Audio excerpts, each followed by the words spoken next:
Bonjour à toutes et à tous. Bonjour Pascal. Bonjour Stanislas. Alors, nous voici à nouveau réunis pour une série de vidéos dédiées à Microsoft Azure, plus particulièrement orientées sur les services d'infrastructure, donc le IaaS. Et puis donc nous allons voir durant plusieurs vidéos en fait les différentes grandes briques de cette infrastructure as a service. Et on va commencer avec cette première vidéo sur la partie introduction. Donc l'objectif de cette série de vidéos est bien entendu de découvrir donc, nos services d'infrastructure de Microsoft Azure, de voir également comment faire évoluer votre système d'information en cloud hybride et comment du coup étendre vos infrastructures sur site avec des infrastructures qui sont dans le nuage, dans les data centers de Microsoft. Et puis du coup on verra quelle technologie pour quel type d'hybridation. Donc Stanislas, on est parti pour 8 modules qui sont listés ici. Donc le premier, l'introduction comme tu l'as dit. Le deuxième concernera principalement les machines virtuelles dans Azure, comment on fait ça en mode IaaS. Le troisième concernera le réseau dans Azure, qui dit infrastructure dit en particulier le réseau. La brique suivante, qui est la troisième brique principale du IaaS classique dans le cloud, ce sera le stockage dans Azure. Le cinquième concernera la gestion des identités avec Azure Active Directory. Le sixième, l'automatisation et la surveillance, évidemment. On va surveiller nos infrastructures. Et puis la sécurité en avant-dernier module. Et le dernier, les services de récupération.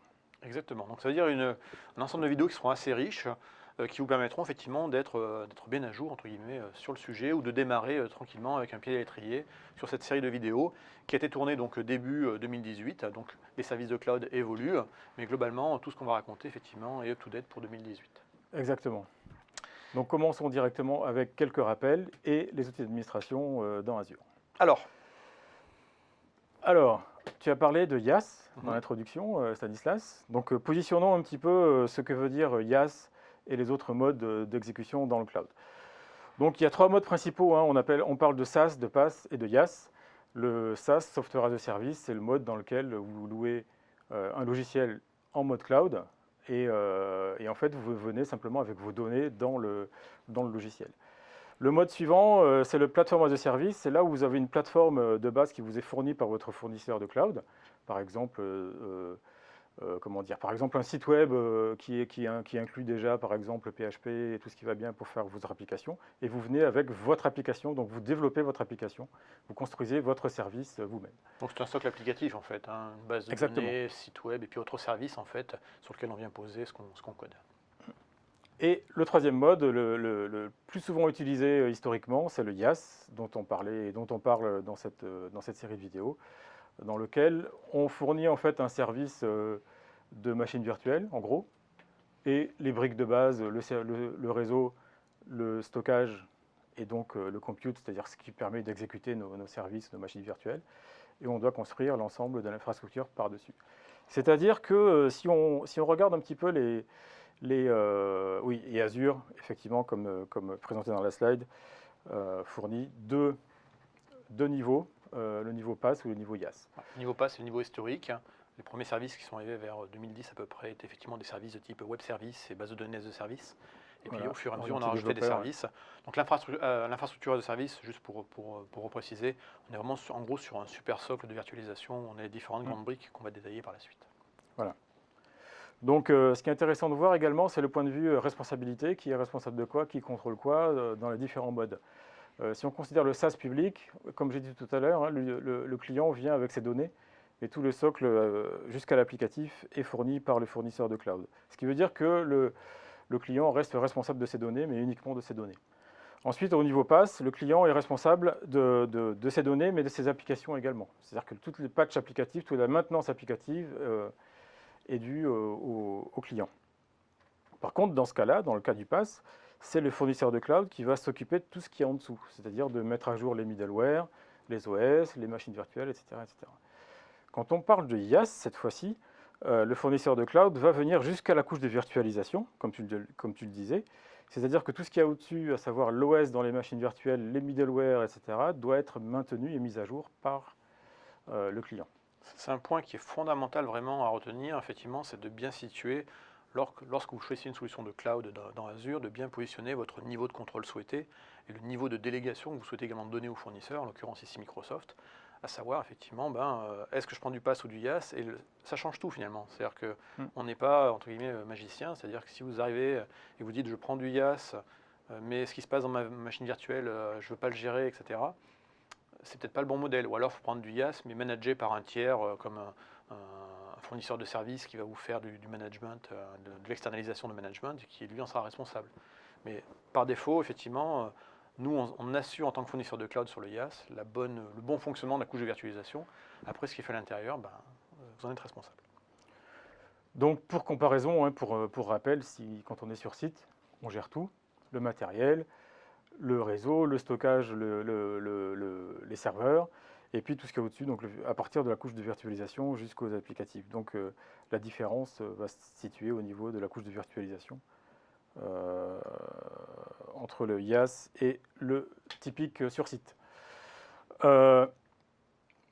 Azure, donc comme on l'a dit, fournit deux couches, IaaS et PaaS. le IaaS et le PaaS. Donc c'est-à-dire qu'il fournit des services PaaS et des services IaaS. Si on regarde un petit peu les clouds, les solutions de cloud Microsoft, on a deux ensembles de solutions. Donc une solution de cloud dit privé, avec Windows Server et System Center. Hein, c'est un petit peu le canal historique de Microsoft. Si voilà, c'est ce qu'on appelle l'héritage. Voilà, l'héritage.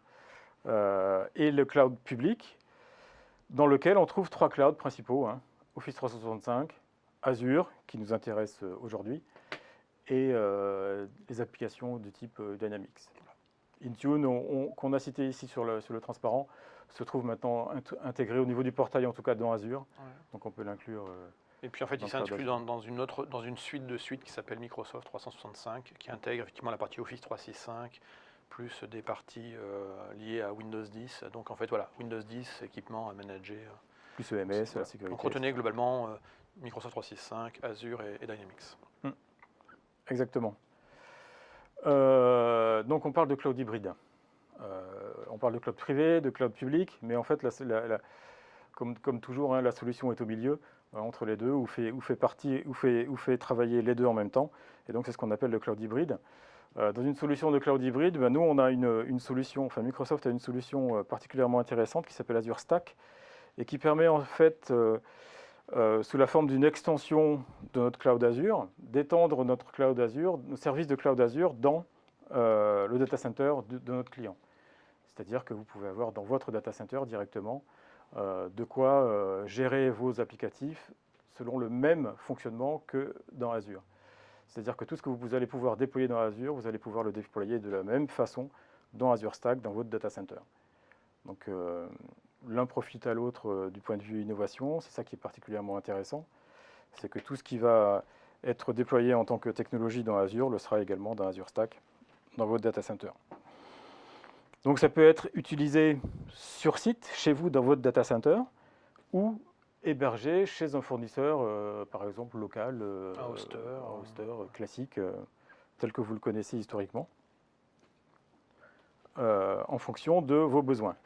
Donc l'intérêt, c'est qu'on va retrouver dans Azure Stack le même portail, le même type de portail que dans Azure. Donc les habitudes de travail ne vont pas changer par rapport à Azure. Les lignes de commande sont les mêmes, les API sont les mêmes à quelques versions près. PowerShell est le même. Donc en gros, on travaille de la même façon dans Azure Stack que dans Azure. La seule différence, c'est que dans Azure Stack, il y a du matériel qui est physiquement présent dans votre data center ou celui de votre hoster et qui tourne avec derrière un sous-ensemble de services packagés par Microsoft. Donc on a cité ici les cinq, en rajoutant le dernier ici, principaux fournisseurs de Azure Stack, aujourd'hui présent, donc depuis en fait juillet 2017, le dernier arrivant mi-2018, c'est toujours d'actualité, hein, ouais, pendant l'année 2018, pour Avanade et Huawei. Ouais. Donc Dell EMC, HP Enterprise, Lenovo et Cisco ont été les 4 premiers donc annoncés en juillet 2017. Donc en plus de ces fournisseurs qui fournissent l'ensemble du matériel, hein, ils ont tous à peu près une offre équivalente en termes de dimensionnement de matériel. Vous avez la possibilité également d'installer ce qu'on appelle le Azure Stack SDK sur un matériel un petit peu gonflé quand même, le matériel, mais sur une machine pour pouvoir tester déjà certains scénarios en mode lab. Voilà, si on veut. Les Azure Stack vendus par nos partenaires sont des Azure Stack de production sous la forme de plusieurs nœuds, donc c'est des clusters qui vont tourner derrière. Et effectivement, ça arrive pré-packagé, ce sont des systèmes hyperconvergés pré-packagés par les constructeurs et Microsoft. Donc ce n'est pas vous qui allez vous-même l'installer, entre guillemets, et le tuner, c'est déjà tout standardisé. Alors qu'un dev kit, effectivement, c'est simplement une mono-instance gratuite sur un mono-serveur, une instance d'Azure Stack qu'on va déployer et qui n'a pas de coût de licence. Le but étant d'avoir du test and dev. Donc dans Azure, en fait, il y a vraiment plein de services. On va aujourd'hui se concentrer sur les services d'infrastructure de services principalement, mais il y a également des services de pass vraiment liés pour les développeurs, des services de pass plutôt orientés pour le monde de la data, du big data, de l'analytics, du streaming, de l'intelligence artificielle bien entendu, c'est très à la mode ces temps-ci. Donc dans cette série de vidéos, nous on va se concentrer alors sur les 3 briques principales, l'ADN même de l'infrastructure, le compute, le stockage et le réseau, et on rentrera dans le détail dans des vidéos dédiées. Également la partie monitoring et management qui peut se positionner alors à la fois sur des services de PaaS, de SaaS et de IaaS, mais ça c'est autour de Azure. Et puis partie fondamentale, la partie sécurité et identité, on ne peut rien faire sans une bonne colonne vertébrale d'identité, ça c'est vraiment très important. Donc, vous remarquerez ici qu'on n'a pas fait de focus, on ne fera pas de focus dans cette série de vidéos, en tout cas sur la partie web mobile, database, IA et analytique, Internet des objets et vraiment services de développeurs. Là, on est plus dans les services vraiment de pass. Et là, ce sont, on va dire, d'autres audiences techniques. Et c'est au-delà de nos compétences à Pascal et à moi. Donc, on va se concentrer sur les éléments qu'on connaît. Alors, pour servir tous ces services de par le monde, en fait, on dispose d'un ensemble de ce qu'on appelle des régions. Donc, aujourd'hui, on est à peu près à 42 régions, 44 quasiment. 42, c'est mon chiffre idéal, mais on va continuer à augmenter. Et donc une région correspond en fait, dans la terminologie de Microsoft, à plusieurs centres de données, plusieurs data centers, qui sont dans un même espace géographique, on va dire, pas trop éloigné, d'où la notion de région. Donc on voit qu'on couvre globalement assez bien le monde. Petite particularité de 2 régions au moins, la région Chine, qui est opérée par un tiers de confiance qui s'appelle le VNet 21, donc tiers de confiance de l'État chinois. Et on a également, donc c'est un cloud ici dit souverain, de la même façon que les clouds US, Department of Defense, sont des clouds souverains. En Allemagne, on a également un cloud souverain, donc le cloud Azure est opéré par des gens de Microsoft, mais sous le contrôle de T-Systems, qui est une filiale de Deutsche Telekom et qui est approuvée par le gouvernement allemand. Et puis pour les autres régions, on est ce qu'on appelle sur des régions dites publiques, donc tout le monde peut avoir accès. Et vous remarquerez que ce qui nous intéresse particulièrement ici, c'est la présence de France centrale et de France sud. Désolé pour le zoom qui est monté et qui a reculé. Donc en fait, on aura, pour simplifier sur la France, on a donc la région parisienne et puis on va dire Marseille-Aix où on a une couverture. Voilà. Donc l'intérêt, c'est qu'avec ces 2 régions qui sont ce qu'on appelle des régions appairées, c'est-à-dire qu'elles fonctionnent, elles sont très proches l'une de l'autre, donc elles vont pouvoir être utilisées pour faire le backup de l'une et de l'autre en cas de désastre majeur. Du coup, on va avoir également une géolocalisation des données, en fait, parce qu'on pourra dire je veux cibler mes données dans France Sud ou France Centrale. Voilà. À noter également l'ouverture prochaine également, c'est-à-dire en 2018, des régions sud-africaines et de 2 régions supplémentaires en Australie. Alors tout ça, ça représente en fait une centaine de data centers. Il y a largement plus de millions de serveurs physiques, parce que ce chiffre, si tu te rappelles Pascal, on l'a cité il y a plus de 2 ou 3 ans à peu près. Depuis, on ne parle plus du chiffre. Et on a un des 3 ou 2 plus grands réseaux mondiaux de par le monde. Si on additionne l'ensemble des fibres optiques de Microsoft dans ces data centers, en fait, on peut faire aujourd'hui entre 3 et 4 fois la distance Terre-Lune, pour vous donner un petit peu la grandeur. Donc, vieille photo d'un data center de Microsoft, c'était Quincy, avec ici, on voit plusieurs générations de bâtiments, de data centers. Donc ici, on a 1, 2, 3 et puis 4 data centers. On en a certains qui sont des bâtiments et d'autres qui sont une dalle de béton. Donc ça, c'était les générations 4, avec ce qu'on appelle les IT-Packs. Donc on a containerisé en fait les serveurs dans des containers qui sont arrivés sur camion, qui ont été posés en fait sur une plaque de béton avec une colonne vertébrale ici qui amène le réseau, l'électricité. Et donc on a des modules vraiment indépendants. Donc ça, c'était les 4e générations. En fait, on a continué à évoluer. En fait, on est en permanence en recherche d'évolution pour optimiser en fait les coûts des data centers. Et surtout, un paramètre très important qu'on appelle le PUE, qui correspond en gros au ratio énergie consommée par rapport à énergie réellement utilisée pour la puissance de calcul ou les ressources. L'efficacité énergétique en fait, de l'installation. Exactement. Donc on voit qu'on était il y a longtemps, à l'époque des dinosaures, qu'on était à plus de 2,0 dinosaures de l'informatique. Et c'était le pétrole. On était à plus de 2, donc ça veut dire qu'on n'avait même pas un ratio, enfin le ratio était vraiment pas... Il y avait la moitié de l'énergie qui partait dans l'atmosphère, en gros. Voilà, qui partait pour rien, en refroidissement, en déperdition, en chaleur, etc. Et aujourd'hui, alors là, il y a 2-3 ans, on est descendu à 1,07. Alors la valeur idéale, ce serait 1. C'est-à-dire si j'ai 1, c'est-à-dire que je paye 100 euros d'électricité et je les utilise réellement en puissance, etc. Il n'y a pas de déperdition. Donc ça, c'est quasiment impossible à faire. Mais on est déjà à 1,07, ce qui est plutôt pas mal. Et je pense que là, les chiffres datent de 2015. Mais désormais, on doit encore un peu baisser. Mais la valeur 1 reste une valeur théorique qui ne sera pas accessible.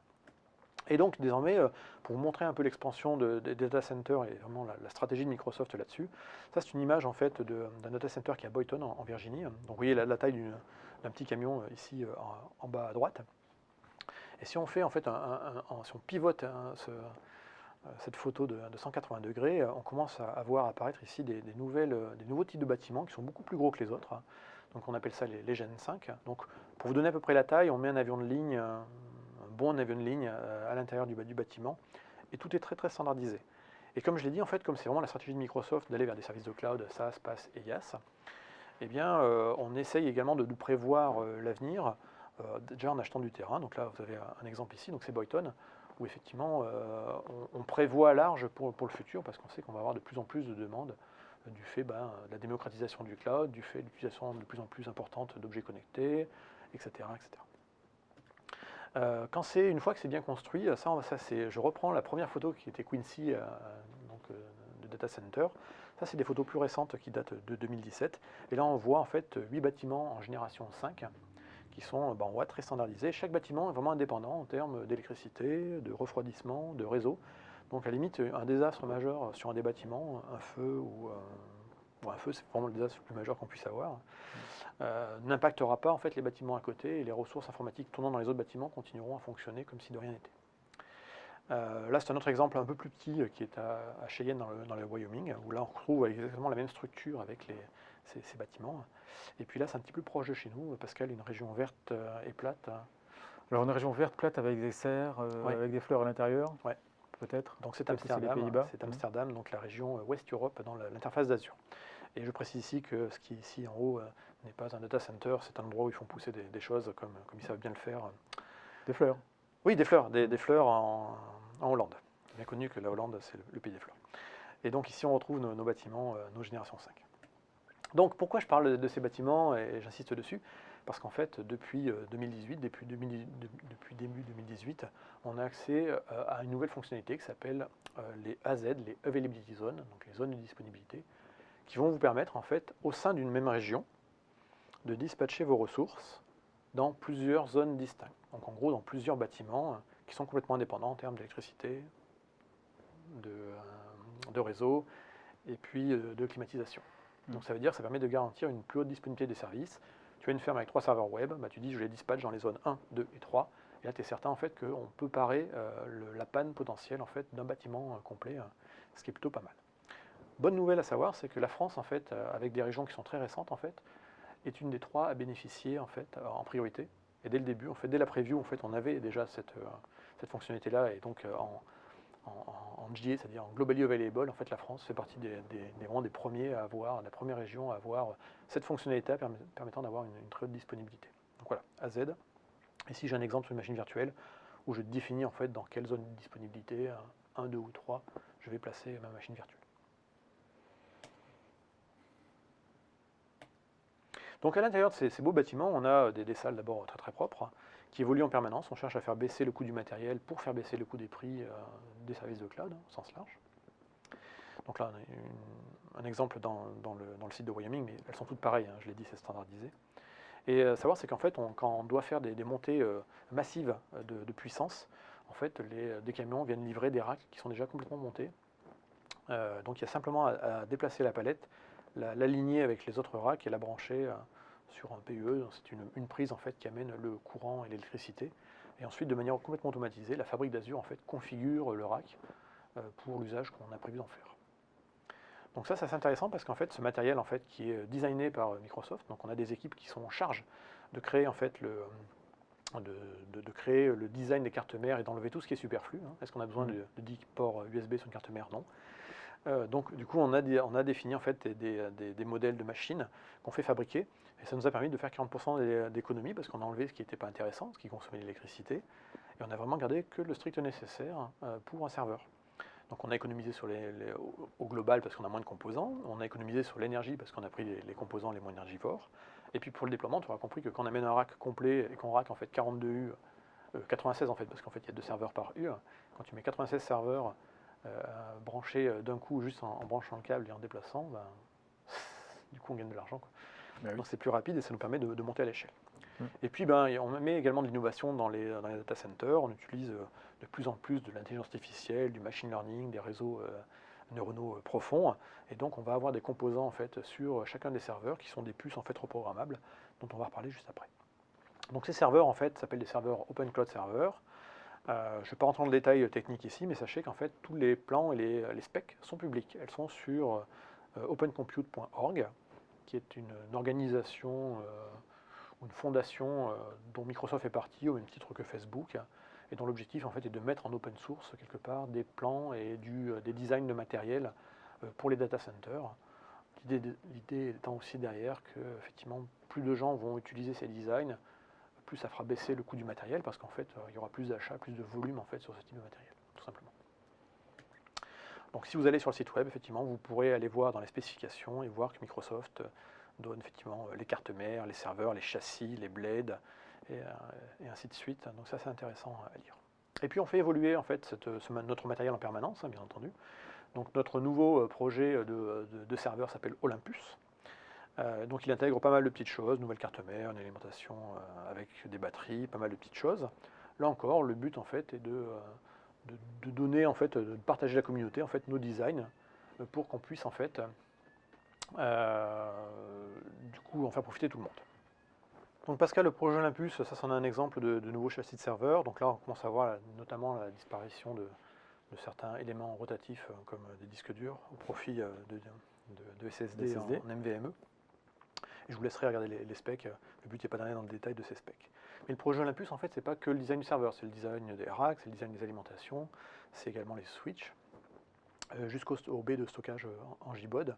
Donc là encore, si vous êtes intéressé par comment on fait notre matériel et qu'est-ce qu'on utilise dans nos data centers, n'hésitez pas à aller faire un tour sur Open Compute. Voilà. Donc vous aurez le détail après avec tous les différents fabricants. Et du coup, quand on a designé finalement ces serveurs, eh bien, on les fait fabriquer par des constructeurs. Donc ici, on a Dell, Quanta, ZT Systems, Inspur. HP maintenant ne le fait plus. Ils ont retiré récemment leur division qui crée en fait sur demande des serveurs pour les grands fournisseurs de cloud.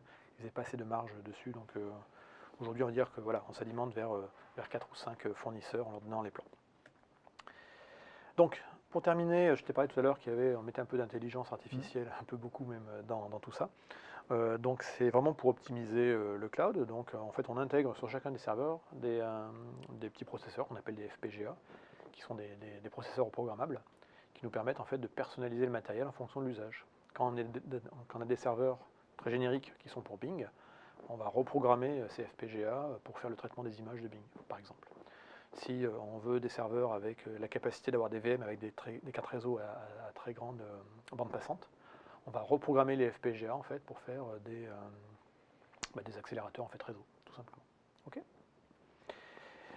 et ce qui est intéressant, c'est qu'on déploie finalement le matériel comme du logiciel, c'est-à-dire qu'on déploie le matériel et puis on le reprogramme à la volée. Voilà. Et puis l'IA qu'on peut avoir globalement dans nos data centers permet également de faire des choses comme de la prédiction de maintenance, parce qu'effectivement, on a une grande volumétrie, une grande masse d'informations sur l'ensemble de l'activité de nos matériels.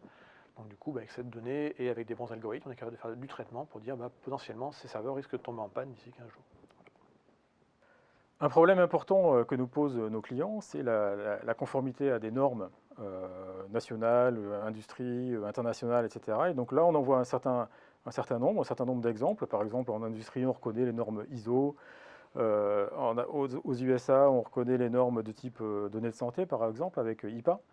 Et puis, dans le reste du monde, on va voir des choses européennes, comme le dernier, tout en bas à droite, le Privacy Shield des données entre l'Europe et les États-Unis.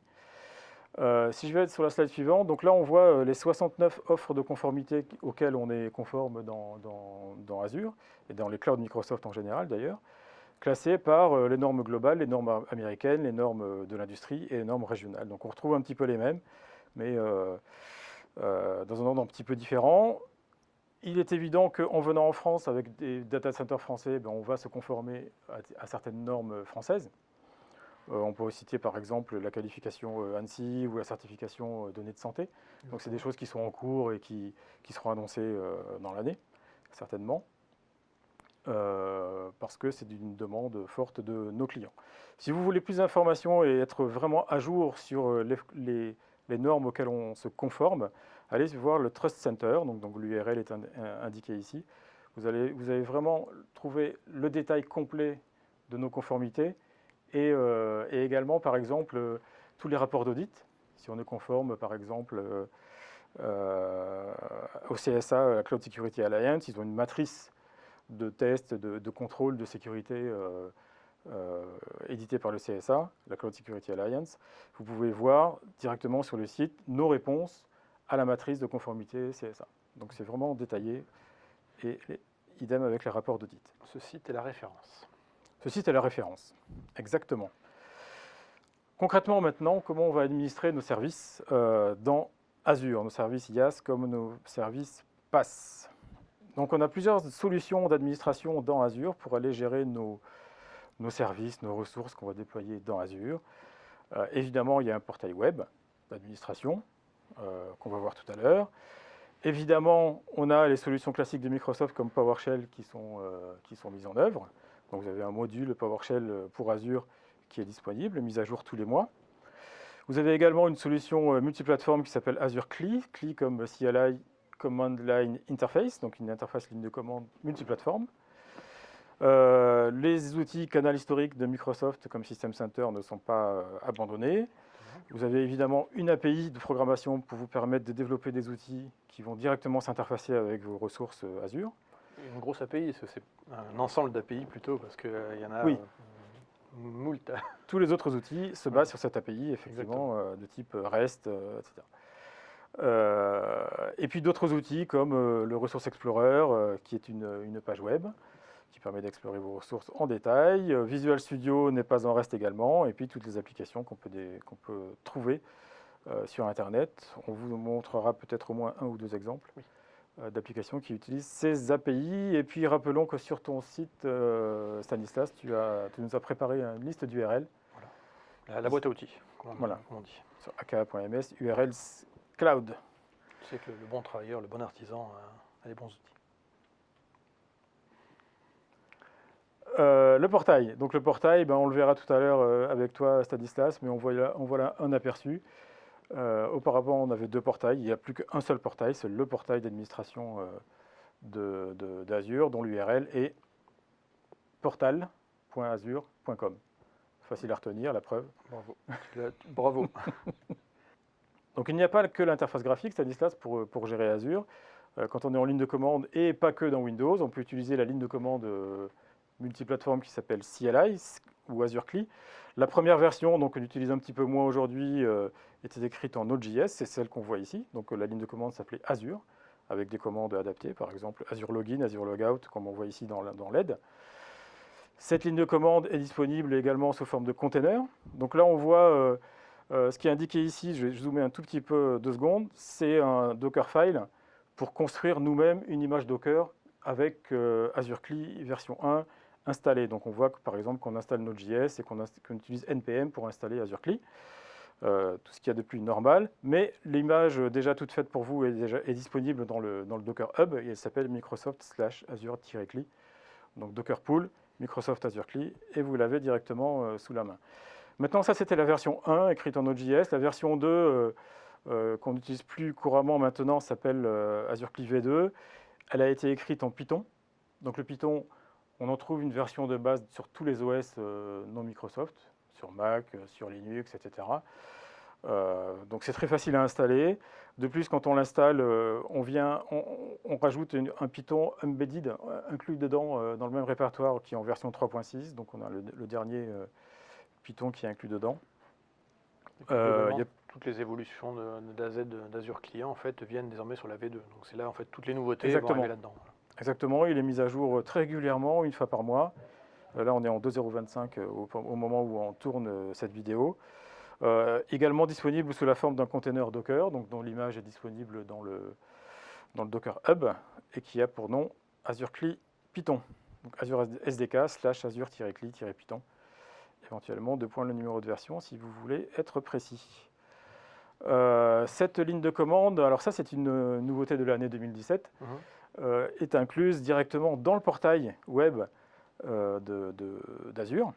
Donc il y a un petit bouton en haut à droite ici qui a la forme d'un petit prompt qui nous permet de lancer directement, d'ouvrir directement une console Azure CLI, enfin une console Bash en fait, qui inclut Azure CLI, directement dans l'interface web. Donc on reste dans le navigateur, on a besoin de rien installer sur son poste et on profite directement de l'interface en ligne de commande. Exactement. On vous connecte à un terminal directement à un bash qui est dans un container quelque part dans Azure. Ce qui est intéressant également, c'est qu'on peut le connecter à un stockage persistant. Donc il y a un moment où il fallait le faire à la main, mais ça a été automatisé tout ça. Vous avez un stockage persistant qui vous permet de persister vos paramètres, votre configuration d'Azure CLI, est-ce que vous voulez les résultats d'Azure CLI plutôt en JSON ou plutôt en table, etc. Tout ça peut être persisté. On peut stocker les fichiers également si vous avez des scripts. Vous avez un espace de stockage dans le cloud qui est sous la forme d'un Azure File et on reparlera de l'Azure File mais plus tard dans les autres vidéos. Cool. Donc effectivement, on peut développer comme ça et stocker nos scripts. Bon, là on a parlé de Bash, de Azure CLI, mais on a évidemment PowerShell. PowerShell avec le module Azure PowerShell Azure, qui nous permet d'accéder à la dernière version de l'API d'Azure qui s'appelle Azure RM, pardon. Donc là on voit par exemple la commande qui permet de lister les différentes régions d'Azure. Cette ligne de commande PowerShell elle est également disponible depuis peu dans le portail Azure, de la même façon que le Bash qui nous permet d'utiliser Azure CLI. Et donc ça n'a pas de prix également. On a également nos outils historiques du type System Center qui peuvent s'interfacer directement avec Azure. Et là, on voit un exemple avec System Center Virtual Machine Manager, SCVMM, qui directement sait aller manipuler nos clouds dans Azure, donc nos abonnements directement dans Azure. Là, on voit la liste de nos machines virtuelles qui se trouvent dans notre abonnement Azure, sur lesquelles on peut faire des actions, les démarrer, les arrêter, etc. etc. Donc les produits System Center, dans les dernières générations, globalement peuvent s'interfacer tous avec Azure, à certains niveaux en fonction de ce qu'ils font déjà comme opération. Donc si on prend par exemple Data Protection Manager, System Center DPM, ça sait se connecter en fait au backup d'Azure, dans Azure Backup. Operation Manager, c'est se connecter à ce qui s'appelle OMS, et tous ces points-là, on les verra en fait plus tard dans notre vidéo. Voilà, l'orchestrateur également, en fait, tout ça. Donc le Resource Explorer dont on parlait tout à l'heure, le voici. Donc c'est une page web resources.azure.com qui nous permet d'explorer très finement et techniquement nos ressources qui sont présentes dans notre abonnement Azure. Donc par exemple, là, on voit une machine virtuelle représentée sous sa représentation de JSON. Alors avec ce JSON, on pourrait directement construire un template de déploiement pour déployer une machine virtuelle équivalente. On obtient les commandes REST également qui permettent d'être utilisées par les API.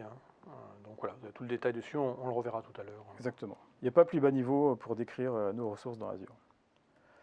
Le SDK Azure pour .NET nous permet également d'ajouter dans Visual Studio une interface complète à Microsoft Azure, c'est-à-dire que depuis Visual Studio, on va pouvoir déployer des templates, des modèles de machines virtuelles ou de ressources quelconques dans Azure.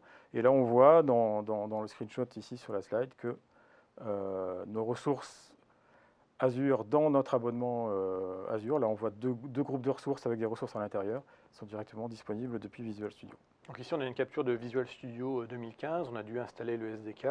Dans la dernière version de Visual Studio 2017, on a déjà des choses qui sont installées, donc il y a moins de choses à installer. Ensuite, en fonction des services que vous allez utiliser dans Azure, il y aura peut-être besoin de télécharger un SDK, parce qu'il sera plus à jour que l'install de base de Visual Studio, etc. De la même façon, quand vous ferez du code, vous pourrez aller chercher vos paquets Nuget directement en fait, depuis Visual Studio pour aller interfacer tel ou tel service d'Azure. Il en est de même donc avec Visual Studio Code, qui est notre éditeur de texte open source orienté développement, multiplateforme, Mac, Linux, Windows. Ouais. J'en oublie? Non, je Non, n'oublie c'est pas. Pour lequel on a différentes extensions, notamment pour écrire des templates Azure, etc. Donc une intégration complète. On a également un outil mobile pour téléphone mobile, dont Et ici, tablette, hein. et tablette, dont ici on voit un screenshot de la version Android, qui s'appelle simplement Microsoft Azure. Ici, on voit que l'on peut regarder tout l'ensemble des ressources qui sont dans notre abonnement Azure. Et par exemple, pour une ressource de type machine virtuelle, voir quelques métriques et faire quelques actions comme la démarrer ou se connecter en RDP si c'est du Windows. Et on peut même faire du Cloud Shell depuis. Alors, depuis un téléphone, ça peut paraître un petit peu capillotracté, si je peux me permettre. Mais depuis une tablette, ça pourrait être envisageable, effectivement, de ne pas pouvoir installer un PowerShell ou un Bash sur une tablette, et donc de lancer un Cloud Shell directement depuis l'interface de l'application Microsoft Azure sur tablette. On peut le faire. On a parlé de ressources dans Azure, on en a montré quelques-unes rapidement. Alors comment on gère ces ressources dans Azure? On les gère dans des groupes de ressources et via cette API qui s'appelle le Azure Resource Manager, qu'on appelle entre guillemets le YAS V2, puisque c'est la deuxième grande version d'Azure, si on veut, de l'API Azure. On gère donc nos ressources à l'intérieur de groupes de ressources. Les ressources sont typées par ce que l'on appelle des ressources providers. Par exemple, Compute, c'est un resource provider, le stockage également, etc. On utilise une syntaxe JSON pour tout ce qui est description de nos ressources à l'intérieur de nos ressources groupes, pour rendre la modélisation des ressources plus répétable, et puis pour réutiliser aussi tout ce qu'on va faire dans notre Azure public, dans notre Azure Cloud, dans notre Azure Stack, sur notre cloud privé. Donc c'est ces templates JSON qui vont nous permettre la portabilité de nos ressources. Et puis ça utilise un système de contrôle d'accès basé sur les rôles, dit Airback. Donc on a appelé ici New is always better, YAS V2, parce qu'en fait, ça c'était il y a 3 ans à peu près. Pendant 3 ans, en fait, on a coexisté avec les deux modèles, l'ancien d'IASM et le nouveau d'IARM. Aujourd'hui, l'ancien que vous pourrez encore voir apparaître dans les interfaces avec entre parenthèses classique. Donc dans le nouveau portail, si vous voyez des ressources où il y a écrit entre parenthèses classique, ce sont l'ancien modèle, mais c'est plutôt voué à disparaître. Désormais, tout ce que vous allez les créer en mode ARM. Et donc, vous profiterez de tout ça. Oui, chez des clients, on gère en gros l'historique et on essaie de faire de la migration de ASM vers ARM. Il y a des outils qui existent pour se mettre à niveau à ce niveau-là. Donc j'ai parlé de groupe de ressources. Donc un groupe de ressources, c'est un groupe logique de ressources, qu'elles soient des mêmes types ou de même lieu ou non, peu importe. L'important, c'est la gestion qu'on en fait, comment on va gérer nos ressources. Et le groupe est purement une ressource logique pour gérer nos ressources. Alors, une ressource donnée ne peut appartenir qu'à un seul groupe. Ça, c'est la seule contrainte, en gros. Un groupe de ressources peut être multirégion, oui, éventuellement, parce qu'une application peut être multirégion, on peut avoir des front-ends web un petit peu répartis dans le monde, et on peut grouper toute une application dans un groupe de ressources. Du coup, Pascal, comment on regroupe? Eh bien, ça dépend. Ça, c'est une belle réponse de consultant, comme on aimerait en voir plus souvent. Alors, ça dépend pourquoi? Ça dépend, en fait. Ça dépend de ce qu'on veut faire, de comment on veut gérer les choses, comment on veut pouvoir créer et supprimer des ensembles de ressources en une seule opération. Ça peut être intéressant de tout mettre ce qui concerne une application ou une version d'application dans un groupe de ressources pour pouvoir la gérer comme une entité. Ou ça peut être intéressant parfois de grouper les ressources par type dans différents groupes de ressources. C'est dans ce genre de moment en fait qu'il est bon de placer la loi de Conway, qui explique en fait effectivement que les organisations, comme elles sont, la manière dont sont faites les organisations et structurées, a un impact direct en fait finalement sur la technologie. Parce que ici, si on a une organisation, je vais prendre un exemple concret, si on a une organisation où on a des gens qui sont responsables de ce qui est stockage, quel que soit le stockage, sur site ou dans le cloud, des gens spécialisés sur le réseau, qui sont l'équipe réseau en charge de tout ce qui est réseau physique ou logique, et les gens responsables des machines virtuelles, potentiellement on pourrait dire dans ce cas-là, pour matcher en fait l'organisation, on va faire un ressource group pour le réseau, un pour le stockage et un pour le compute.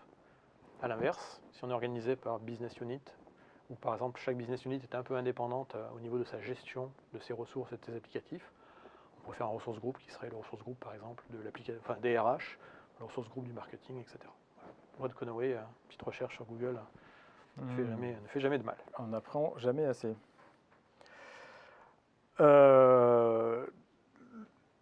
Donc nos ressources peuvent être également étiquetées. Donc c'est ce qu'on appelle des tags en bon français, le tagging. Pourquoi des tags? Eh bien, les tags, ça peut servir à différentes choses. Ça dépend de l'usage qu'on en a. Par exemple, dans les conseils pour bien taguer que tu nous as gentiment précisé sur la slide, Stanislas, on peut faire un tag pour le créateur de la ressource, pour savoir d'où vient la ressource. On peut faire un tag pour le département, le service à qui appartient la ressource, intéressant pour la facturation de nos ressources dans Azure, puisqu'on peut tout à fait faire des rapports de facturation par tag. Et puis également pour les environnements, avoir un environnement de test, d'intégration, de prod, et puis un tag correspondant à chacun de ces environnements. J'ai vu récemment des tags utilisés pour dire, ben voilà, l'ensemble des ressources de ce tag, de ce tel type de tag, si c'est des machines virtuelles, ben, seront arrêtées tous les soirs, alors que les autres non, voilà, pour économiser de l'argent quand il s'agit de ressources de dev, de Là développement. encore, c'est de l'organisationnel, donc ça, il faut l'utiliser, mais avec parcimonie. Hein. Exactement. Trop de tags, tu le tags. Voilà. C'est pour ça qu'on a limité ça à 15 tags maximum par ressource. C'est déjà beaucoup quand même d'avoir 15 tags maximum par ressource. On n'a pas dit la taxonomie, donc s'étend à l'abonnement, ce qu'on appelle une subscription en bon français également. Donc l'interface vous permet de saisir pour chaque tag un nom et une valeur. C'est comme ça, par exemple, là sur l'exemple. Il y a un tag environnement et un tag usage qui ont déjà été définis pour cette ressource. Une petite démonstration, Stanislas? Mais écoute, avec grand plaisir, Pascal. Donc on va basculer très rapidement sur le portail d'Azure. Vous voyez que vous avez déjà un portail ici qui est un petit peu personnalisé.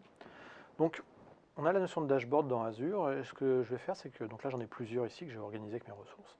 Je vais en créer un nouveau, d'accord?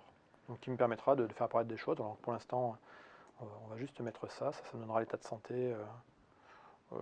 Oui, je pourrais mettre l'heure, tiens, on va faire un truc simple, on va mettre l'heure ici. Puis là je vais dire on est à Paris. Paris. Puis je vais le mettre en 24 heures parce qu'on est à Paris. Voilà. On va l'appeler dashboard, tableau de bord en français. Tableau de bord, vidéo, yes. Ok. Alors ça on nous l'a demandé, c'est vraiment le point le plus important. Si vous appuyez sur le bouton contrôle et que vous faites un double clic sur la couleur, sur la couleur ici, hop, on peut changer le thème.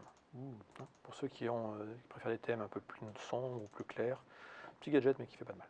Donc comment s'organise le portail d'Azure? Ici vous avez une première zone qui est en fait l'endroit où il y a toutes les ressources préférées qu'on souhaite avoir, donc l'accès en fait à différentes ressources qui moi sont celles qui m'intéressent le plus. D'accord. Bien entendu, dans Azure, il y en a beaucoup plus. Alors là, on peut réorganiser. Hein. Donc, je pourrais dire, par exemple, ça, je veux l'amener plutôt par ici. Voilà, je peux le déplacer. Hein. C'est complètement personnalisable. C'est un petit peu la force du portail. Si je fais More Service ici, je vais voir la liste de tous les services qui sont disponibles dans Azure. Et Dieu sait qu'il y en a. Donc là, ils sont regroupés un peu par famille. Donc on voit par exemple ici Compute, la famille Compute, et on a pas mal de choses. Et si je veux faire apparaître ici, dans cette zone-là, des choses, ben, je vais simplement cliquer ici. Et là, ça me rajoutera en fait. Voilà. Tout simplement. Donc je personnalise de cette manière-là. À tout moment, je peux réduire cette zone pour l'affichage. Je peux voir ici toutes mes notifications et alertes. Je peux appeler le Cloud Shell depuis ici. Donc là, c'est du Bash, mais j'aurais pu aller chercher du PowerShell également. Donc le Cloud Shell met toujours un petit peu de temps à démarrer. Hein. C'est tout à fait normal. On instancie un container derrière. Et puis après, bah, c'est à peu près tout sur le portail. Quand on créera des nouvelles ressources, on va voir effectivement que ces ressources vont ouvrir des lames. Donc là, on va faire un exemple pendant que le terminal est en train de démarrer.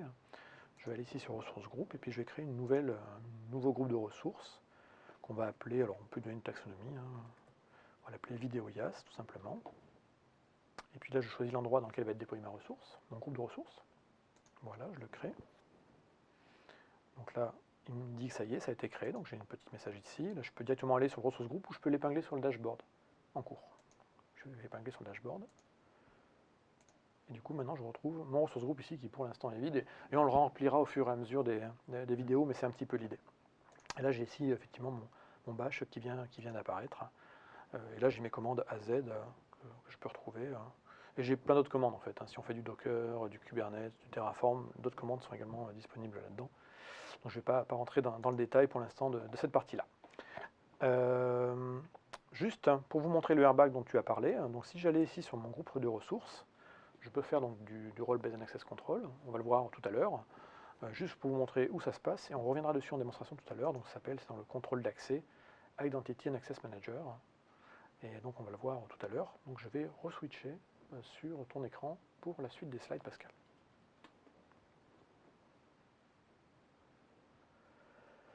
Donc, le modèle de type, le modèle Azure Template, donc c'est ce qui nous permet, sous forme de source JSON, de définir un ensemble de ressources qu'on va vouloir déployer en une seule opération dans Azure. Donc c'est un fichier JSON. Le fait que ce soit un fichier JSON, que ce soit un fichier texte, le gros intérêt, c'est qu'on va pouvoir le gérer dans des contrôleurs de code source, par exemple VSTS ou GitHub ou ce genre de choses-là. Attention à ne pas stocker des secrets quand on va mettre nos fichiers JSON dans un repository public.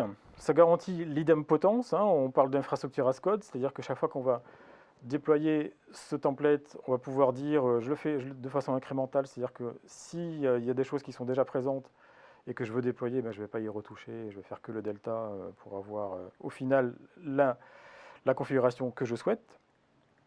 Et puis ça va simplifier effectivement l'orchestration de nos ressources et le cycle de déploiement de nos ressources. Alors, la question souvent on nous demande, c'est comment on peut démarrer rapidement avec Azure Template. Exactement, à partir de modèles qui pourraient exister. Donc c'est là on va utiliser les Azure Quick Start Templates qui sont simplement des modèles clés en main, prêts et disponibles. Donc vous prenez votre moteur de recherche préféré qui est certainement Bing et vous tapez à l'intérieur Azure Quick Start Template et les deux premiers liens vous amèneront en fait soit directement sur le GitHub, qui est effectivement là où c'est déposé, et le deuxième lien vous amènera sur une page d'Azure qui est en fait simplement qui présente le contenu du GitHub d'une manière un petit peu plus lisible. Vous avez un moteur de recherche pour dire je cherche un template sur des machines Linux pour faire de l'OpenShift par exemple. Vous tapez vos mots-clés et automatiquement ça vous fait un filtre. Et donc aujourd'hui le Quick Start Template contient quelques centaines de modèles. Et donc ça permet de démarrer rapidement là-dessus, sur ces choses-là. Vous avez également un visualiseur. Quand vous avez un modèle qui n'est pas trop compliqué, le visualiseur qui est disponible sur cette URL-là, armwiz.io, vous permet de charger un fichier JSON et ça vous crée le dessin associé au fichier JSON avec la notion de dépendance. Dans Azure, en fait, on va vraiment créer des briques. On va utiliser plein de briques, c'est un grand magasin de Lego. Et il y a certaines dépendances qui se font et qui vont permettre de savoir dans quel ordre on doit créer les briques. Donc dans l'exemple ici, par exemple, la machine virtuelle qu'on voit au centre ne peut pas être créée tant que les 4 briques qui sont collées autour ne sont pas faites pour elle. Donc par exemple, on ne peut pas créer la machine virtuelle si on n'a pas déjà une carte réseau. Il y a une dépendance. On ne peut pas créer une machine virtuelle si le stockage n'a pas déjà été fait. Il y a une dépendance, etc. Donc vous aurez compris. Donc c'est un bon outil pour commencer sur des petits modèles simples. Ce sera rapidement inutilisable sur des modèles complexes parce qu'en fait ça va se croiser un peu dans tous les sens. Ce sera un petit peu un nœud de spaghetti. Un autre moyen de faire alors un moyen qui pour moi plutôt pas mal pour également commencer sur les templates, c'est de prendre simplement Visual Studio, en ayant installé le SDK si on est sur la version 2015, mais dans 2017 à ma connaissance c'est déjà préinstallé, et de dire je crée un nouveau modèle ARM depuis Visual Studio, et Visual Studio va vous proposer en fait soit directement un ensemble de Quick Start d'exemples qui sont intégrés à Visual Studio, soit Visual Studio vous permet directement d'aller chercher en fait les templates qui sont les templates Azure Quick Start Template qui sont sur le GitHub public pour Azure. Ou si vous avez de l'Azure Stack, d'aller dans les Azure Quick Start Template, Azure Stack Quick Start Template qui sont également sur GitHub, qui est un deuxième GitHub séparé, même si le code se ressemble très très fortement. Voilà, donc ça c'est un moyen. Et du coup, après on arrive directement sur son Visual Studio ici, et là on voit son fichier JSON. Alors je pense que là, quand on regarde juste ça, ça peut paraître un petit peu abscon au départ, quand on est plutôt en plus avec une tendance IT.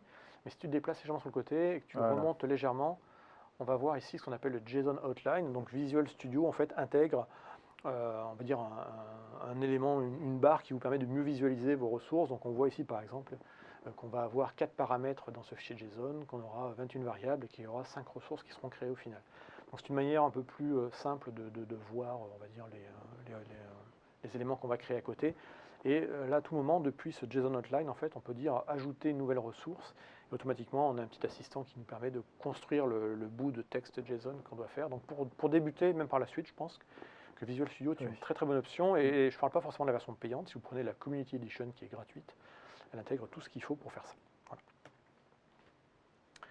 Du coup, quand on a un fichier JSON qui est prêt, ben, on va pouvoir le déployer. Alors, on a plusieurs moyens pour le déployer. Soit on va utiliser le portail Azure et on a une zone qui s'appelle effectivement Template Deployment. Donc, comme je vous l'ai montré tout à l'heure, dans Azure, il y a en haut, il y a une zone de recherche. Donc, vous pouvez faire Template. Et ça Voilà, va vous faire on un clique fichier. sur New, sur le plus, et Voilà. puis c'est là qu'on peut taper. Là, on tape Template et automatiquement, donc, il va vous proposer.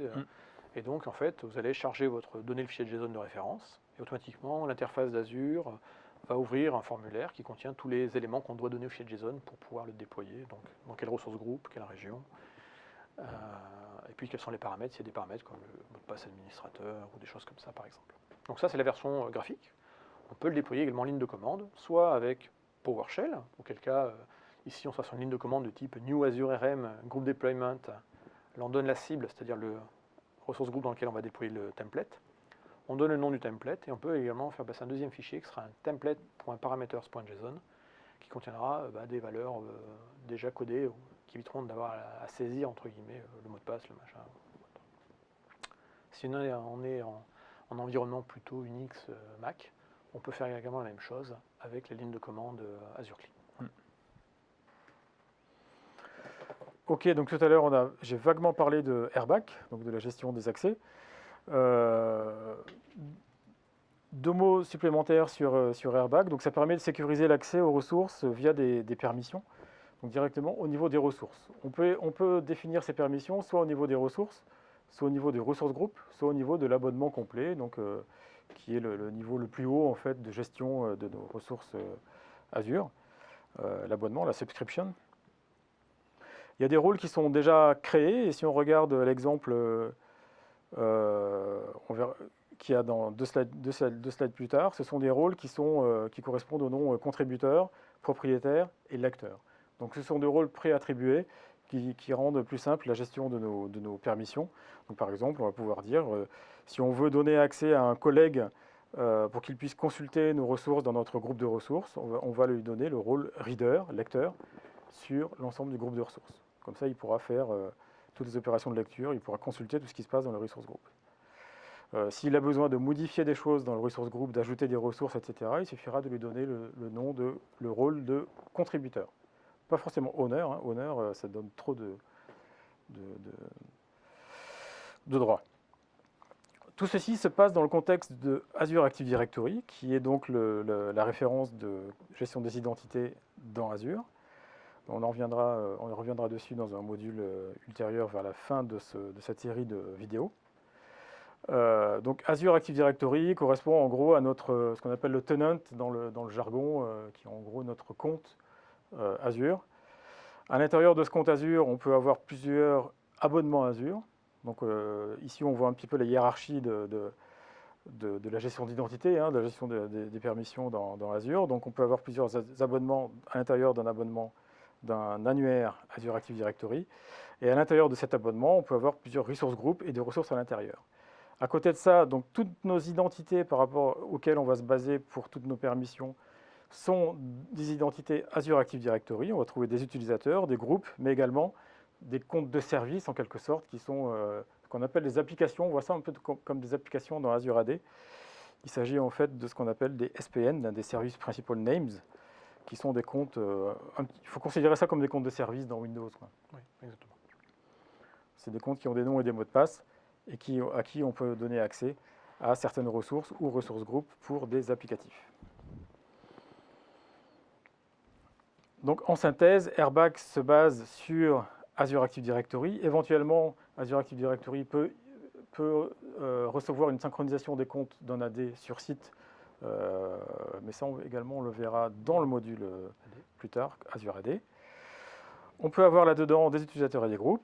On peut avoir également des comptes de service, des fameux SPN, et puis ces fameuses assignations de permissions Airback à des rôles. On va dire par exemple, une assignation, c'est l'assignation d'un rôle à un compte ou un groupe Azure AD sur une ressource, ou un groupe de ressources, ou un abonnement. Donc tout ceci est géré par l'API Azure Resource Manager et s'applique à nos ressources et nos abonnements Azure. Donc le mieux c'est de voir ça en démo. Stan, tu as une petite démo prête Allez. pour nous? parti. Donc je suis ici sur mon ressource groupe que j'ai créé juste au préalable. Donc je peux aller voir. Pour l'instant, il est vide. Mais je peux déjà commencer à déléguer des droits. Donc si on regarde ici la partie Identity and Access Control, IAM. Hop. Donc ici, je vais rajouter une nouvelle personne avec des nouveaux droits. Donc je vais mettre par exemple quelqu'un qui s'appelle Pascal Solière.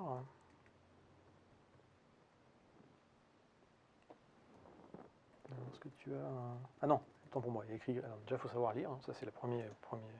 Je vais d'abord choisir le rôle que je vais attribuer.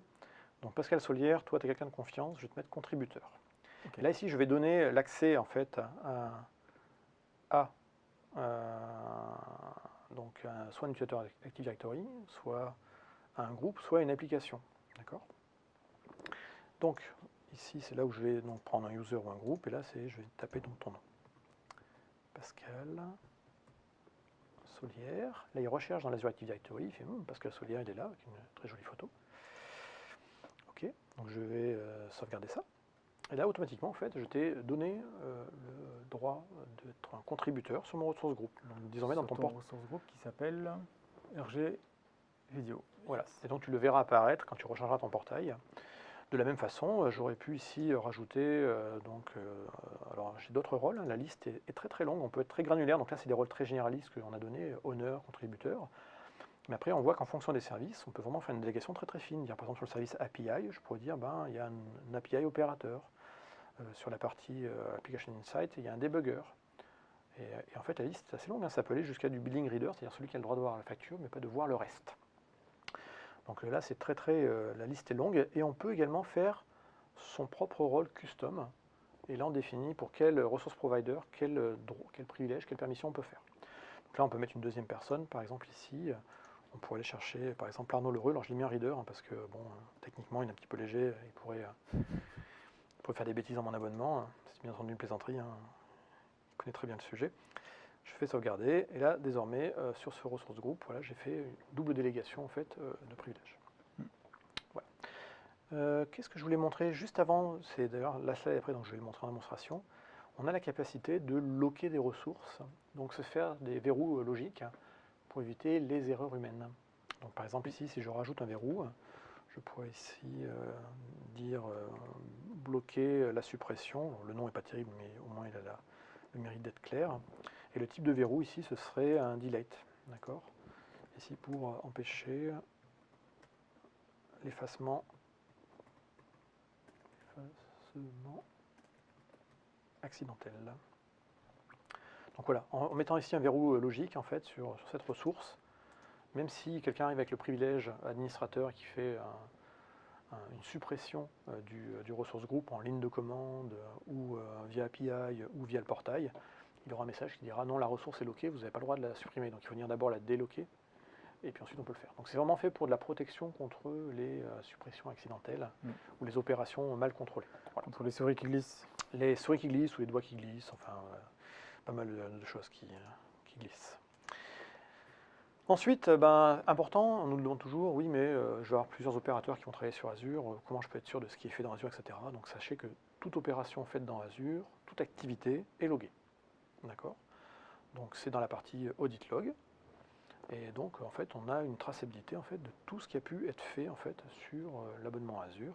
On peut ensuite faire des filtres pour rechercher certaines périodes, ou on peut même le faire avec l'API ou en PowerShell. Là j'ai fait un exemple ici, où là je récupère des logs en fait de telle date à telle date, tout simplement. Donc voilà, tout est bien entendu logué. En synthèse, qu'est-ce que nous avons appris durant cette petite heure? Que dans Azure, les services d'infrastructure de Microsoft, on a des solutions de IaaS, PaaS, et on a un petit peu de SaaS qu'on verra plus tard. On a aujourd'hui 44 régions. Ça dépendra du moment où vous regarderez la vidéo. Et qu'une région Azure est composée de plusieurs data centers, de plusieurs bâtiments qui sont géographiquement séparés. On a aujourd'hui le fournisseur de cloud qui a le plus grand nombre de certifications, alors soit d'industrie, soit liées à des pays ou à des zones géographiques, ou à des besoins particuliers. Qu'on sait faire aujourd'hui du cloud hybride avec Azure Stack, qui est une extension du cloud Azure. On a appris également que la région française serait une des premières à avoir les zones de disponibilité, et que globalement on fonctionne avec ce qu'on appelle le modèle Azure Resource Manager, et qu'on va pouvoir faire, grâce au modèle JSON, de l'infrastructure as code, c'est-à-dire modéliser finalement les briques d'infrastructure qui nous intéressent sous la forme d'un fichier texte.